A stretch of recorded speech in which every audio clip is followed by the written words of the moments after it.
This is the nature of everything. Don't stay stuck. All right, so on Tuesday, we cracked open something a little uncomfortable. This idea that a lot of self help content isn't actually helping.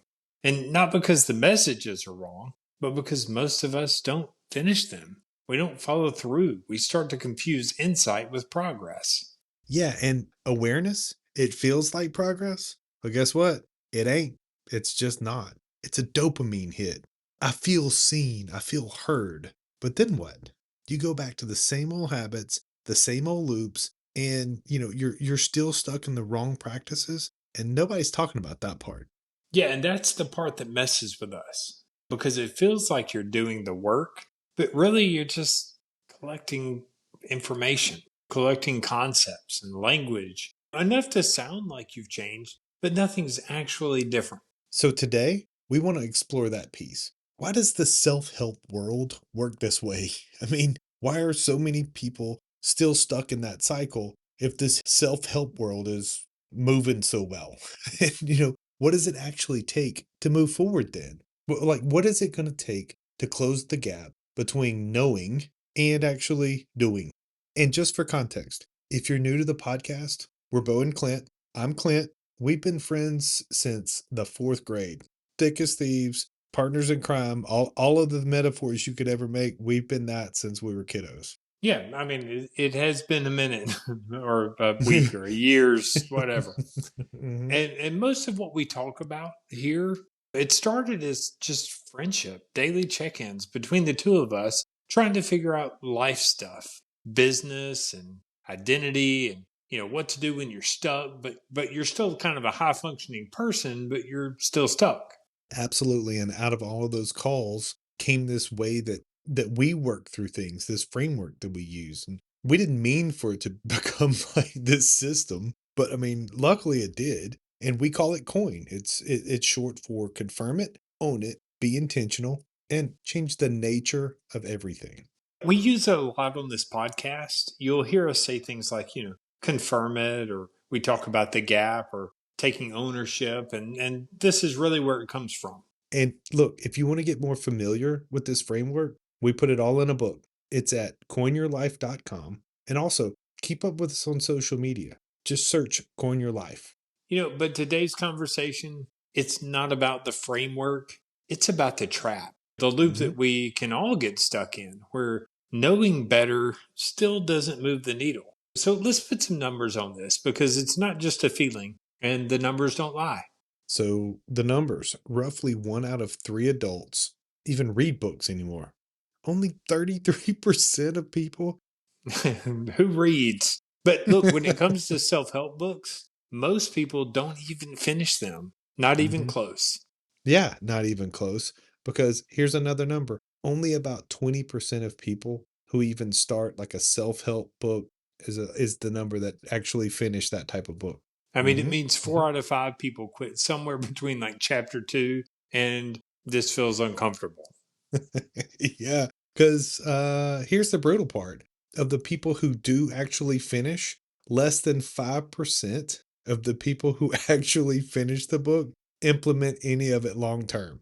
That's nice. Yeah. So when we look at all of this, 95% of people who are investing in, they're putting their dollars into buying like insight and wisdom and feeling inspired and buying motivation. 95% of them go right back to the same shit. Yeah. And look, you don't even need the data to know that that's true. Just turn around and Mhm. look at your bookshelf. Like, how many books have changed your thinking, but not your behavior?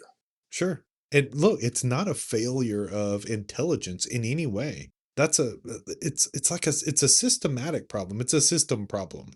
Look, I mean, we're not saying that the self help world is evil because, it No. didn't cause the problem, Mm-mm. but it sure doesn't stop it either. Yeah, because this is what rarely gets said out loud is that the business model works. The information and the frameworks, these things actually do work. But whether or not you put it into practice, whether or not you change or not, that's not based on the business model. That's not based on the book. That's based on whether or not you're going to put it in play. Yeah, it doesn't matter. They'll Mhm. sell you the next book. the next That's right. course, the Hmm. next mastermind, even Yep. if nothing from the last one stuck at all. Don't get it wrong. It's not snake oil. Some of that content is genuinely helpful. The problem is, most of us just stop as the motivation starts to somewhat wane. It's like they give you the treatment, but the cure, I mean, Mm. that's what actually takes work. It takes Yeah. confrontation. There's no Mhm. viral social hook for that one. Yeah. And so I'd say this is how we know it's true. Guess what?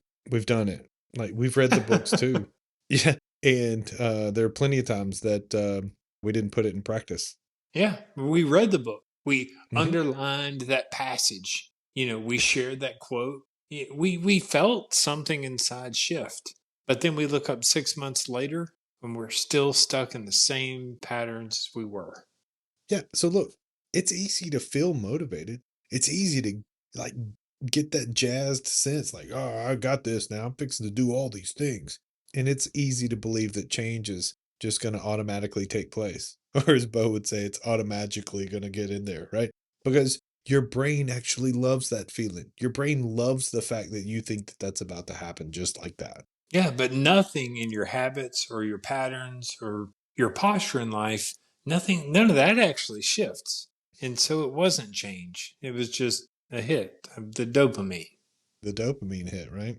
So that's what we're saying. That's what we mean when we're talking about there's plenty of money in the treatment, but the cure, the actual practice of change, it might not be sexy. It may not look super cool, and it doesn't necessarily go viral when you talk about it.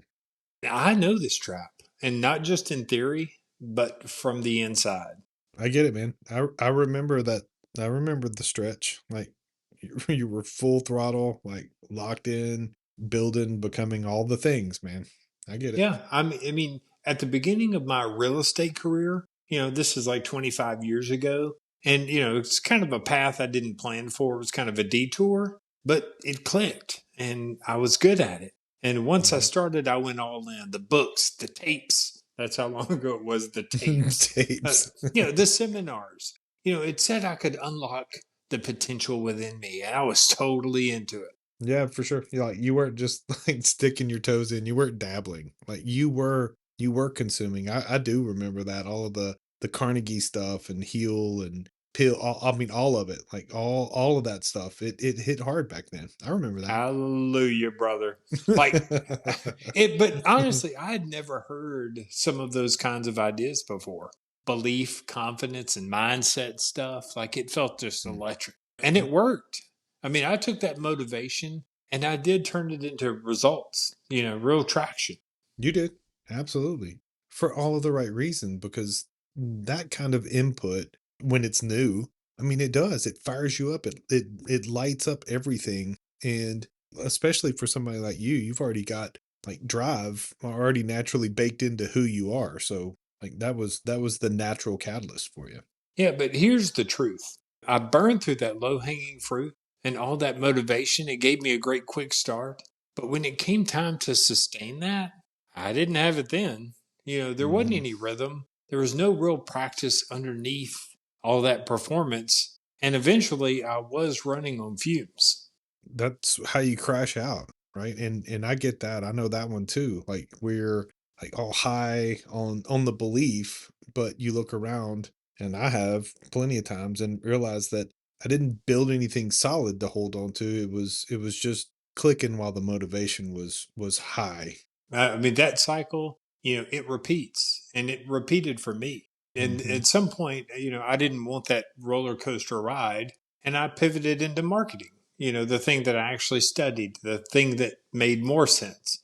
I thought I'd found my lane and I sort of did, but, marketing, it doesn't just sit still, it evolves all the time. Tools Yep. change and, the humans change and Yeah. platforms go extinct and the software changes. And I kept finding myself restarting, kind of a constant reinvention.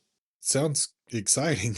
I mean, it does, and until I think you realize that you're always on the edge of burnout and exhaustion because the thing you need, it's not the next thing. It's not more speed. It's not like you can get faster into the evolution of this stuff. Yeah. I mean, it does sound exciting until you realize that you want something sort of come back to, and something that lands to the point that it, I don't know, would anchor you. Exactly. And I didn't have that. I mean, not yet.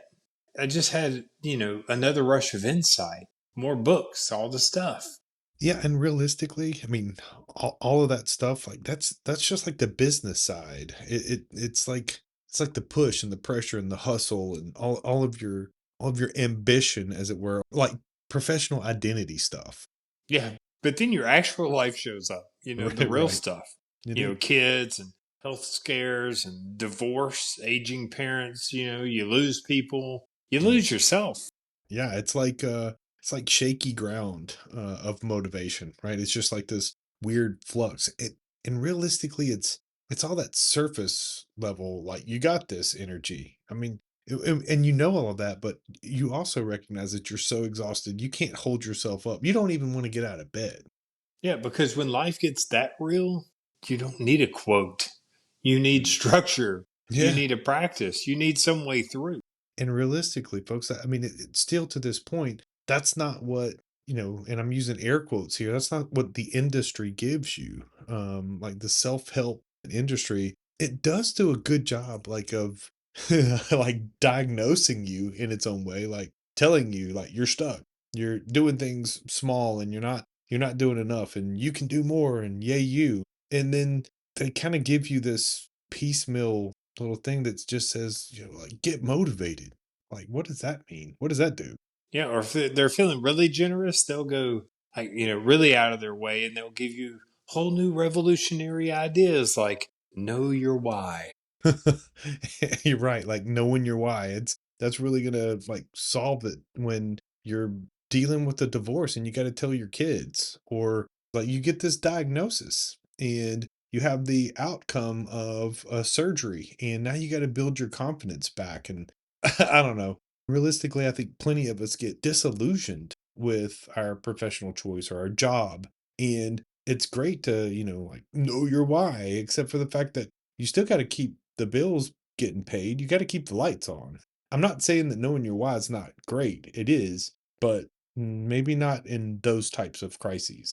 I mean, I think that that's when all that really great advice it just kind of crumbles under the weight of really real stuff. Because realistically, that missing link, it's not more information, and it's not another phrase on a throw pillow. I mean, it's you. That link is you. Yeah, I mean your honesty, your willingness to tell the truth about where you're actually at, your commitment to doing something, anything consistently, especially. To your point, that's the part that can't get sold to you. That's not the piece that gets marketed. You have to choose to show up differently. Again, it's not to tear down any other framework, but you have to build something that carries the weight on your shoulders. Like when life does what life does to you, like you're gonna have to have a framework that actually supports that weight. So maybe you're listening to this and you feel over-informed but under-equipped. Maybe you're listening to this, but you know that you've read all the books and you've watched all the talks and you've filled up your journal and still your motivation's gone flat. I mean, that's kind of what we're talking about. Yeah, you could have heard all of these things and you could have invested in this, but it doesn't change what you're carrying around on you. Realistically, like this is still your moment. And to your point, Bo, I think plenty of us are sitting in a spot to where it's not more insight that we need. We do know plenty. We even may know our why. But oftentimes I think that we don't have a safe space. Like I'm not trying to be trendy with buzzwords and stuff, but like maybe you do need a consistent, like authentic, real, safe place to land and talk with folks and get some of this stuff out and out to where you can deal with it. And look, that's where community matters. Friendships and Mhm. acquaintances and all the different levels of people that can be in our life. Not some feel good like kumbaya group therapy, like it's a safe space. I mean, safe space, it is important, right? It is. It But is. not just on the throw pillow, but for real. But I mean, we need to realize that we're humans and we're community kind of built, right? We Yeah. don't need to do it alone. And for that reason, I don't think that you can practice your way into being more courageous and more confident if you're doing it in a vacuum. Because I don't think that you can confirm like uncomfortable truths and things that you don't want to admit to. I don't think that you confirm those things in an echo chamber of yourself. I don't think you'll get there. I Not can verify that. right. I'm not saying no one can. There are plenty of philosophers that came to some understanding somehow, but I again, I don't think that it was generally in a vacuum. In the same vein, I don't think that you can become intentional and stay intentional if you don't have accountability, that you are able to be you and authentically you with your intentionality, but not in that performance way that we were talking about earlier. I mean, like accountability can be really important, but like you said, not a performative kind. Like an actual invested kind. Like I actually care about you. Like I actually want you to get to where you want to go. And that's why we built Coin, not as a brand or just some platform, but as a rhythm that could hold us. Coin evolved because we needed somebody to bounce stuff off with. And we do root for each other and we do trust each other. That helped us move through a lot of stuck places without us needing to be perfect and without performing and definitely not being polished. No, not even remotely polished, you know? But and I do agree. Look, it's not just a mindset. I think there are plenty of times that you can have a mindset, but it probably falls short because this specifically, I mean, we have a sequence that matters to us. And that sequence of confirming it, owning it, being intentional, like that changes the nature of everything in our lives. Yeah, it only works if you do, if Mhm. you are a part of the equation. So it's not about like know your why, it's about know your you. Get involved in this. It's not just a script you follow, it's a mirror that you stand in front of. And then it's like a thing that you have to keep coming back to. And especially after that momentary high, that dopamine, especially after that wears off. Well, and to your point, I think authentically knowing you allows you to know your why. That becomes mixed in as part of it. I think it's part and parcel of all of that. And like you said, especially when the high wears off. And look, I get it. I mean, we want to stay like relevant and be cool and funny and say the things, but realistically, none of that matters if we're not practicing what we're talking about. And like if we're gonna hold ourselves accountable, like with each other and within our community, then we want people around us doing the same thing. So, look, if you're here and if some of this makes sense to you, but maybe you still feel alone, don't. Don't stay alone. Go get the book, read the book, find out what we're talking about. Join us on social media. Start a conversation with us. Tell us what you're kind of going through and what you're ready to own. I mean, like, we'd really be interested to know. And please understand, we want to build a strong community that functions authentically and with purpose, and we can all know our why. And I get it. You don't have to be ready and you don't have to be like perfectly actualized. Just be honest. I mean, we're not perfectly actualized and probably never will be. So if you're like us, then come talk to us. Give us a shout. Send us an email at info@coinyourlife.com. And seriously, like Bo said, go grab the book, join us on socials, visit our website, get engaged with us because I promise you, we really want to know you. Absolutely. Let's connect. Before you go, just know it's time. Time to connect. Time to change the nature of everything. Find us at coinyourlife.com and don't stay stuck.